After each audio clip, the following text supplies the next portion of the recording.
എല്ലാവർക്കും ദേവികാസ് കിച്ചൺ റെസിപ്പീസിലേക്ക് സ്വാഗതം.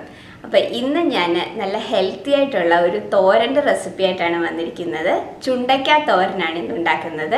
ഒരുപാട് ആരോഗ്യ ഗുണങ്ങളുള്ള ഒരു വെജിറ്റബിൾ ആണിത്. അപ്പോൾ ഇതിന് ചെറിയ ഒരു കവർപ്പുണ്ട്, അതുകൊണ്ട് തന്നെ അധികം ആളുകൾക്കും ഇത് കഴിക്കാനായിട്ട് അത്ര ഇഷ്ടമല്ല. അപ്പോൾ ഞാൻ ഈ വീഡിയോയിൽ പറഞ്ഞിരിക്കുന്ന രീതിയിൽ ഉണ്ടാക്കുകയാണെന്നുണ്ടെങ്കിൽ ഒട്ടും തന്നെ കയ്പില്ലാത്ത നല്ല ടേസ്റ്റി ആയിട്ടുള്ള ചുണ്ടക്കാത്തോരൻ നമുക്ക് ഉണ്ടാക്കിയെടുക്കാനായിട്ട് പറ്റും. അപ്പോൾ നമുക്ക് വീഡിയോയിലേക്ക് പോകാം. അപ്പോൾ നമുക്ക് ചുണ്ടക്ക തോരൻ ഉണ്ടാക്കാം. അപ്പോൾ ഇതാണ് ചുണ്ടക്ക എന്ന് പറയുന്നത്. ഇതിങ്ങനെ കൊലയായിട്ടാണ് ഉണ്ടായി വരുന്നത്. ഇത് കടകളിലൊന്നും ഞാൻ അങ്ങനെ കണ്ടിട്ടില്ല.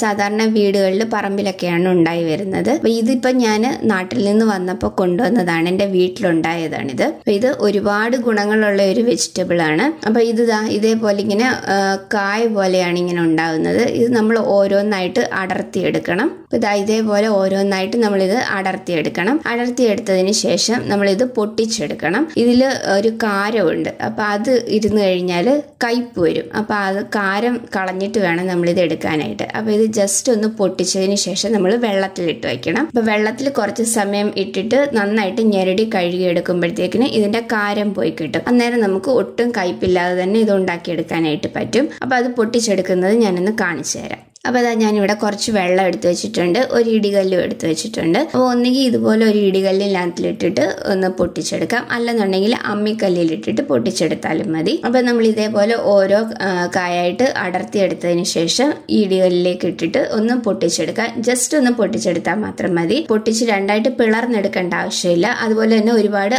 അരഞ്ഞു പോവുകയും വേണ്ട. അപ്പോൾ ഇതേപോലെ ജസ്റ്റ് ഒന്ന് പൊട്ടിച്ചെടുത്താൽ മാത്രം മതി, രണ്ടായിട്ട് വേർപെടുത്തണ്ട. അപ്പോൾ ഇത് കണ്ടില്ലേ, ഇതിൻ്റെ ഉള്ളിൽ നിറയെ അരിയുണ്ട്. അപ്പോൾ ഈ അരി ഇരുന്ന് കഴിഞ്ഞാൽ കയ്പ്പ് വരും. അപ്പം ഇതുപോലെ ജസ്റ്റ് ഒന്ന് പൊട്ടിച്ചതിന് ശേഷം നമ്മൾ വെള്ളത്തിലിട്ടിട്ട് നന്നായിട്ട് ഞെരടി കഴുകുമ്പോഴത്തേക്കിനും ഈ അരിയൊക്കെ പോയി കിട്ടും. അപ്പോൾ ഒട്ടും കയ്പില്ലാതെ തന്നെ എടുക്കാനായിട്ട് പറ്റും.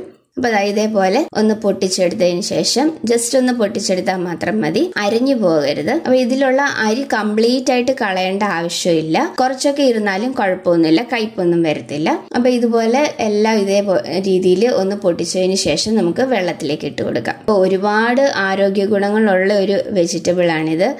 ഹൈ BP ഉള്ളവർക്ക്, അതുപോലെ തന്നെ അനീമിക് ആയിട്ടുള്ളവർക്ക്, ഡൈജഷൻ പ്രോബ്ലംസിനൊക്കെ വളരെ നല്ലതാണിത്. അപ്പോൾ ഞാൻ ഇതെല്ലാം പൊട്ടിച്ചെടുത്ത് വെള്ളത്തിലിട്ട് ണ്ട്. അപ്പോൾ ഈ വെള്ളത്തിന്റെ കളർ കണ്ടില്ലേ, അപ്പൊ ഇതിന്റെ കാരം ഉള്ളത് കൊണ്ടാണ് ഈ വെള്ളത്തിന് ഈ ഒരു കളറ്.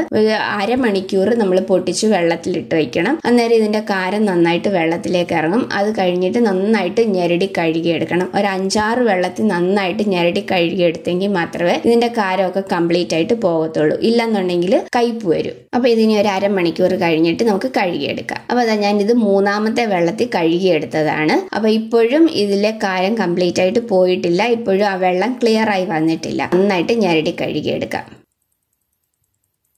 അപ്പോൾ ഇനി നമുക്ക് തോരൻ ഉണ്ടാക്കാം. അപ്പോൾ അതിന് വേണ്ടിയിട്ട് ഒരു ചീനിച്ചട്ടി ചൂടാകുമ്പം അതിലേക്ക് നമുക്ക് വെളിച്ചെണ്ണ ഒഴിച്ചു കൊടുക്കാം. 1 ടേബിൾ സ്പൂൺ വെളിച്ചെണ്ണ ഒഴിച്ചിട്ടുണ്ട്. എണ്ണ ചൂടാകുമ്പോൾ അതിലേക്ക് കടുക് ഇട്ട് കൊടുക്കാം. അപ്പോൾ ഇനി ഞാനിവിടെ അരി ഇട്ടിട്ടാണ് ഇത് താളിച്ചെടുക്കുന്നത്. ഇതുപോലെ നമ്മൾ അരിയും കൂടി ഇട്ടിട്ട് താളിച്ചെടുക്കുമ്പം നല്ല ടേസ്റ്റ് ആയിരിക്കും. ഇതിപ്പോൾ നമ്മൾ ചോറ് വെക്കുന്ന അരി തന്നെയാണ് എടുത്തിരിക്കുന്നത്. അപ്പോൾ കടുകൊക്കെ ഒന്ന് പൊട്ടി വന്നിട്ടുണ്ട്. അപ്പോൾ ഇനി നമുക്ക് ഈ അരിയും കൂടി ഇട്ടിട്ട് ഒന്ന് താളിച്ചെടുക്കാം. അപ്പോൾ അരി നന്നായിട്ട് മൂത്ത് വന്നു കഴിയുമ്പോൾ വറ്റൽമുളക് ഇട്ട് കൊടുക്കാം.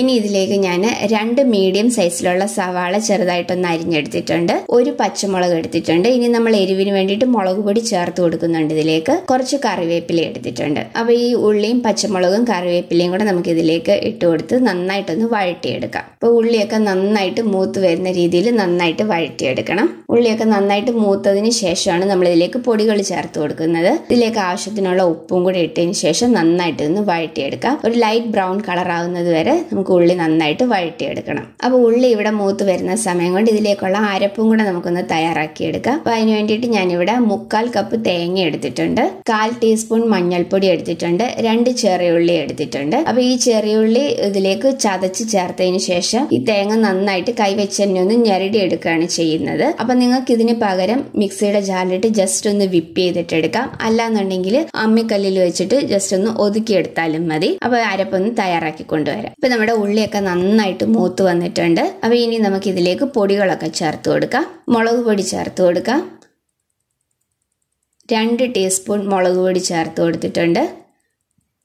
ഇനി ഇതിലേക്ക് നമുക്ക് മല്ലിപ്പൊടി ചേർത്ത് കൊടുക്കാം. 1.5 ടീസ്പൂൺ മല്ലിപ്പൊടി ചേർത്ത് കൊടുത്തിട്ടുണ്ട്. ഇനി ഇതിലേക്ക് 1/2 ടീസ്പൂൺ ഗരം മസാലപ്പൊടിയും കൂടെ ചേർത്ത് കൊടുക്കുകയാണ്.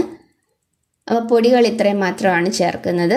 ഈ പൊടികളുടെ പച്ചമണം മാറുന്നത് വരെ നമുക്കൊന്ന് വഴറ്റിയെടുക്കാം. അരപ്പിലേക്ക് മഞ്ഞൾപ്പൊടി ചേർത്തത് കൊണ്ട് ഞാൻ പിന്നെ മഞ്ഞൾപ്പൊടി ഇതിലേക്ക് ചേർത്ത് കൊടുക്കുന്നില്ല. അപ്പോൾ നിങ്ങൾക്ക് തേങ്ങാക്കൊത്ത് വേണമെങ്കിൽ ഇതിലേക്ക് ഇട്ട് കൊടുക്കാം. ഉള്ളി വഴറ്റുന്ന സമയത്ത് കുറച്ച് തേങ്ങാക്കൊത്തും കൂടെ വേണമെങ്കിൽ ഇട്ട് കൊടുക്കാം. ഇപ്പോൾ പൊടികളുടെ പച്ചമണമൊക്കെ ഒന്ന് മാറി വന്നിട്ടുണ്ട്. അപ്പോൾ ഇനി നമ്മൾ ക്ലീൻ ചെയ്ത് വെച്ചിരിക്കുന്ന ചുണ്ടക്ക ഇതിലേക്ക് ചേർത്ത് കൊടുക്കാം. അപ്പോൾ അത് നന്നായിട്ട് വെള്ളമൊക്കെ ക്ലിയർ ആയി വന്നിട്ടുണ്ട്. അപ്പോൾ ഈ രീതിയിൽ നന്നായിട്ട് വെള്ളം ക്ലിയർ ആയി വരുന്നത് വരെ നമ്മളിത് ക്ലീൻ ചെയ്തെടുക്കണം. ഒരു 5-6 തവണ നന്നായിട്ട് ഞെരടി കഴുകിയെടുക്കുമ്പോൾ തന്നെ വെള്ളമൊക്കെ നന്നായിട്ട് ക്ലിയർ ആയി വന്നോളും. അപ്പോൾ ചുണ്ടയ്ക്കെല്ലാം ഇതിലേക്ക് ചേർത്ത് കൊടുത്തിട്ടുണ്ട്. അപ്പോൾ ഇത് നന്നായിട്ടെല്ലാം ഒന്ന് വഴറ്റിയതിന് ശേഷം അരപ്പും കൂടെ ചേർത്തിട്ടാണ് നമ്മളിത് കുക്ക് ചെയ്യാനായിട്ട് വെക്കുന്നത്. അപ്പോൾ ഇതാ ഞാനിവിടെ അരപ്പും തയ്യാറാക്കി എടുത്തിട്ടുണ്ട്. അപ്പോൾ ഇനി ഈ അരപ്പും കൂടെ നമുക്കിതിലേക്ക് ചേർത്ത് കൊടുക്കാം. അപ്പോൾ അരപ്പും കൂടെ ചേർത്ത് കൊടുത്തിട്ടുണ്ട്. ഇനി അതിലേക്ക് തന്നെ ഒരു ഇത്തിരി വെള്ളവും കൂടെ എടുത്തിട്ട് നമുക്ക് ഇതിലേക്ക് കുറച്ച് വെള്ളം ഒന്ന് തളിച്ചു കൊടുക്കാം. അധികം വെള്ളമൊന്നും വേണ്ട, ഒരു ഇത്തിരി വെള്ളം മാത്രം എടുത്ത് ഇതേപോലെ ഒന്ന് തളിച്ചു കൊടുത്താൽ മാത്രം മതി. ഒരുപാട് വെള്ളം ഒഴിച്ചിട്ടല്ല നമ്മളിത് കുക്ക് ചെയ്യുന്നത്. ജസ്റ്റ് വെള്ളം ഒന്ന് തളിച്ചു കൊടുത്തതിന് ശേഷം നന്നായിട്ടെല്ലാം ഒന്ന് മിക്സ് ചെയ്തിട്ട് ഒന്ന് തട്ടിപ്പൊത്തി വെച്ചിട്ട് നമ്മളിത് കുക്ക് ചെയ്തെടുക്കുകയാണ് ചെയ്യുന്നത്. ലോ ഫ്ലെയിമിൽ ഇട്ടിട്ട് ഒന്ന് കുക്ക് ചെയ്തെടുക്കാം.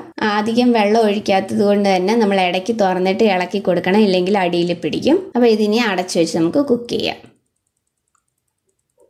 ഇതൊരു 10 മിനിറ്റ് കൊണ്ട് തന്നെ വെന്ത് കിട്ടും. അപ്പോൾ ഇടയ്ക്ക് തുറന്നിട്ട് ഇളക്കി കൊടുക്കണം. ഇപ്പോൾ ഒരു 10 മിനിറ്റ് കഴിഞ്ഞിട്ടുണ്ട്. അപ്പോൾ ഞാൻ ഇടയ്ക്ക് തുറന്നിട്ട് ഇളക്കി കൊടുത്തിട്ടുണ്ടായിരുന്നു. ആ സമയത്ത് ഉപ്പ് നോക്കിയപ്പോൾ കുറച്ച് ഉപ്പ് കുറവുണ്ടായിരുന്നു. ഞാൻ കുറച്ചും കൂടി ഉപ്പ് ചേർത്ത് കൊടുത്തിട്ടുണ്ടായിരുന്നു. അപ്പോൾ ഇപ്പോൾ ഇത് നന്നായിട്ട് വെന്ത് വന്നിട്ടുണ്ട്. അപ്പോൾ ഇത്രയേ ഉള്ളൂ നമ്മുടെ ചുണ്ടക്ക തോരന്. നല്ല ടേസ്റ്റി ആയിട്ടുള്ള നല്ല ഹെൽത്തി ആയിട്ടുള്ള ഒരു തോരനാണ്. അപ്പോൾ ഈ രീതിയിൽ ഉണ്ടാക്കുകയാണെന്നുണ്ടെങ്കിൽ ഒട്ടും തന്നെ കയ്പില്ലാത്ത നല്ല ടേസ്റ്റി ആയിട്ടുള്ള ചുണ്ടക്ക തോരൻ തന്നെ നമുക്ക് ഉണ്ടാക്കിയെടുക്കാനായിട്ട് പറ്റും. അപ്പം ഞാൻ ആദ്യം പറഞ്ഞതുപോലെ തന്നെ ഒരുപാട് ആരോഗ്യ ഗുണങ്ങളുള്ള ഒരു വെജിറ്റബിൾ ആണിത്. കടകളിലൊക്കെ കിട്ടുകയാണെന്നുണ്ടെങ്കിൽ ഉറപ്പായിട്ട് നിങ്ങളൊന്ന് വാങ്ങിയിട്ട് ഉണ്ടാക്കി നോക്കണം. അപ്പോൾ ഈ രീതിയിൽ ഉണ്ടാക്കുകയാണെന്നുണ്ടെങ്കിൽ ഒട്ടും തന്നെ കയ്പില്ലാത്ത ചുണ്ടക്ക തോരൻ നമുക്ക് ഉണ്ടാക്കിയെടുക്കാനായിട്ട് പറ്റും. അപ്പോൾ ഇത് കിട്ടുന്നവർ ഉറപ്പായിട്ടും ഒന്ന് ഉണ്ടാക്കി നോക്കണം. ഹൈ BP ഉള്ളവർക്ക്, അനീമിക് ആയിട്ടുള്ളവർക്ക്, അതുപോലെ തന്നെ ഡൈജഷൻ പ്രോബ്ലംസിന്, ഇൻഫെക്ഷൻസ് ഒക്കെ പ്രിവെന്റ് ചെയ്യാനായിട്ട് ഒക്കെ വളരെ നല്ലൊരു വെജിറ്റബിൾ ആണിത്. അപ്പം കിട്ടുന്നവർ ഉറപ്പായിട്ടും ട്രൈ ചെയ്തിട്ട് നിങ്ങളുടെ അഭിപ്രായങ്ങൾ കമന്റ്സിലൂടെ അറിയിക്കണം. അപ്പോൾ ഇതിന് മുന്നേ ഞാൻ കുറേ തോരൻ്റെ റെസിപ്പീസ് ഇട്ടിട്ടുണ്ട്. അതിൻ്റെ പ്ലേലിസ്റ്റ് ലിങ്ക് ഡിസ്ക്രിപ്ഷൻ ബോക്സിൽ കൊടുത്തേക്കാം. വീഡിയോ ഇഷ്ടമായിട്ടുണ്ടെങ്കിൽ ലൈക്ക് ചെയ്യാനും ഷെയർ ചെയ്യാനും സബ്സ്ക്രൈബ് ചെയ്യാത്തവർ സബ്സ്ക്രൈബ് ചെയ്യാനും മറക്കരുത്. അടുത്ത വീഡിയോയിൽ വേറൊരു നല്ല റെസിപ്പി ആയിട്ട് കാണാം. താങ്ക്